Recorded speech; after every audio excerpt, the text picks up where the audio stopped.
8 tersangka pencurian kelapa sawit ini dibawa ke Polda Sumatera Selatan setelah tertangkap melakukan pencurian kelapa sawit di lahan salah satu perkebunan di Banyuasin, Sumatera Selatan. Pencurian dilakukan tersangka di lahan seluas 50 hektar yang berada di Teluk Mahang, Desa Sebubus, Kecamatan Air Kumbang, Kabupaten Banyuasin. Komplotan ini ditangkap setelah petugas keamanan perkebunan melaporkannya ke polisi.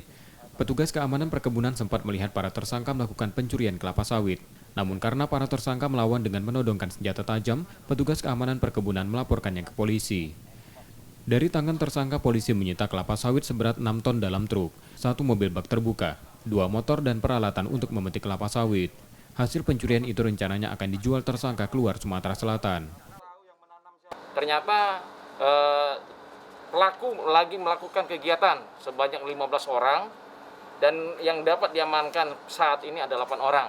Mereka sedang melaksanakan aktivitas dan anggota di lapangan melakukan penangkapan dengan melakukan pengejaran. Yang mana pada saat tertangkap tangan, unit kita berhasil mengamankan sebanyak 6 ton sawit.